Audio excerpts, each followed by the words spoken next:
Hey guys, so I've been covering CSP and Sol for over a year now, and when we talk about CSP preview, everybody talks about the rain. Now of course that's one of the major features that Ilya is producing here, but there is also a number of new modes and features that over the last 12 months have literally changed the way that you can play Assetto Corsa. Today then I'm going to talk you through a number of these new features, and I'm going to guide you through them and show you how to switch them on, but also what they actually do. Before we get there though, do remember to check out the rest of the channel. Thank you guys for all your continued support, and if you do like the video, giving it a thumbs up really helps me out with YouTube. Okay, let's jump right in then. The first place we're going to go today is extended physics. A number of you will have used this, but some of you still don't know about it, so I'm just going to talk you through what it does and how to switch it on. So in Content Manager, go to Settings, Content Manager and Drive, and then at the bottom there you'll see Allow to use patch cars data to activate extended physics. A word of warning, this is very experimental, and what it does, it allows the car's physics to work in a very much more realistic way. This is especially useful if you're going to be driving in the wet. After switching this on, we go back to the main drive menu, and you can see you've got a box at the bottom now to use extended physics. The warning is this feature is highly experimental. If you would experience any issues with online servers after using it, please run Steam integrity check. Now I've used this a lot and I've not had any issues. The three little dots at the side allow you to use extended physics globally or reset the flag for the car. So give this a try in the wet and see what you think. It makes a massive difference. Okay, next up we have double physics. What is double physics? Well, if you've ever driven on force feedback steering wheels on some of the larger free roam maps, you'll notice that you can get some very strange effects happening with the steering wheel. This double physics setting means that Assetto Corsa does a secondary pass on the physics, and it helps Assetto Corsa to make the right decisions when it's using your force feedback steering wheel. So going to Settings, Custom Shader Patch, General Patch Settings, Physics Tweaks, we've got a little box there, use double precision physics engine. You need that ticked if you're using force feedback steering wheels. There are also a number of other settings here that deal with collisions and the way that the physics engine works with collisions. So they are worth experimenting with, and as ever, you can always save these settings on a preset. And if you're not sure of the effects, then you can always go back to a previous state. Next up we have graphics and particles, and a couple of these settings can make a big difference on how Assetto Corsa looks for you. The first place we're going to go is Settings. We're going to go into Graphic Adjustments, and at the top here we've got AMD Fidelity FX Super Resolution. This was a really big update a couple of months ago, and if you put that active and you follow what the instructions are below that, this can give you a much better performance frames per second with a very similar look and feel of Assetto Corsa. This is available then with single or triple screens as long as you've got post-processing and FXAA in AC video settings active. It might negatively affect screenshot quality. It works with AMD Radeon, Intel UHD and Nvidia GPU, so that's all of the different video cards there, the main video cards that you may be using. Also remember to restart Assetto Corsa 2. Now the next section we're going to go to is particle effects, and the reason I've come here is new smoke and dust. So we've always had smoke in Assetto Corsa and it does look pretty good. I've done a couple of videos on it actually, but this is a big difference. So if you activate that, you've also now got long lasting smoke. What this does, and I've covered it in a video again 3 or 4 months ago, is that if you do have smoke on the game, it tends to linger as smoke would actually linger in real life. So you can tick that. The smoke makes a big difference, and also you can put more or less smoke on there. The last one on here is colourful shadowing, and again I've got this active, and colourful shadows, colourful AO, and make sure the extension is active. This adds colourful shadows and ambient occlusion from windscreen banners, so when the light is shining through you actually get a coloured shadow in the car. Really realistic and great in VR. Next we're going to be talking about wet effects. So if we go into Settings and Custom Shader Patch and Rain Effects, we are going to be looking at a couple of different things here. So the first thing is make sure the extension is active.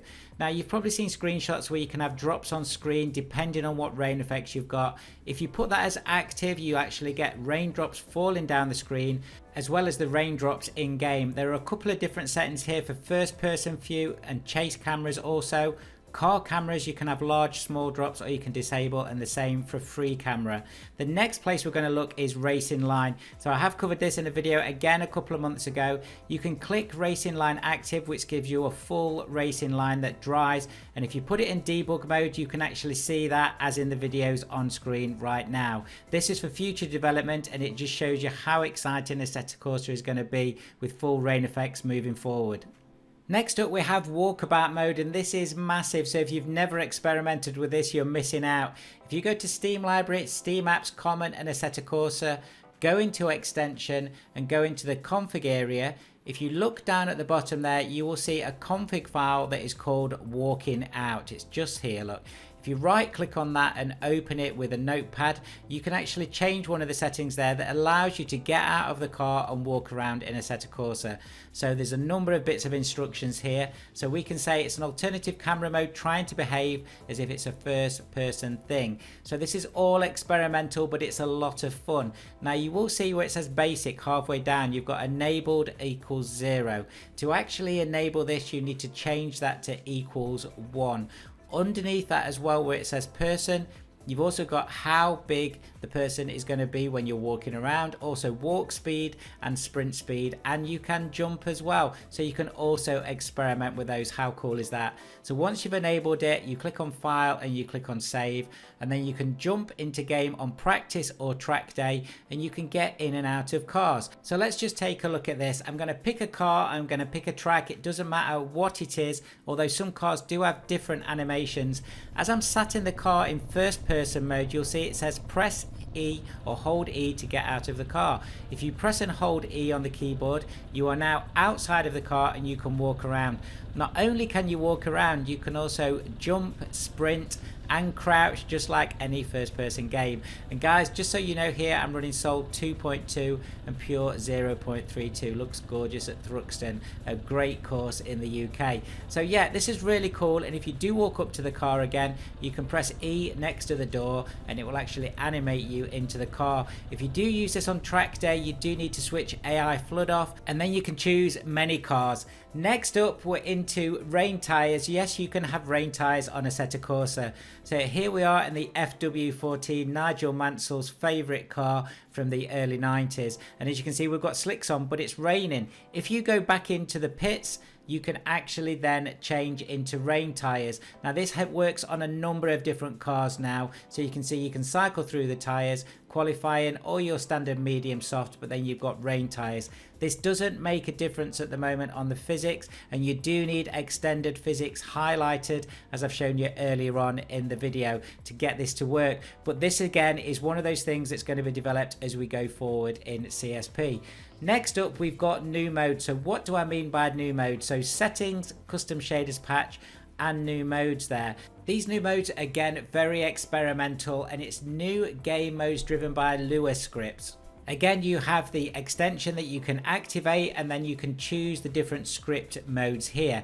There are 3 basic ones that Ilya's put in here. Driver interview is the first one, and that's a recreation of the original driver test center, which is great. Economy run and overtake. These all work great and are an example of what's to come again on CSP development. So you see, CSP is not just about rain. So where can you get the CSP preview? Well, if you've not looked at this before, you can get it from Ilya's Patreon page. It's a few dollars a month to support this guy who's absolutely changing the way Assetto Corsa plays as well as looks.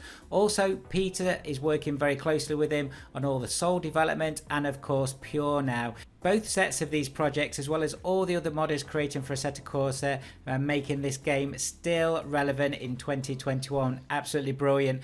All the links are in the description, guys, and remember, I've got videos on all of the things I've spoken about today that go into more detail. This is just a summary of what's been exciting in the last year for me.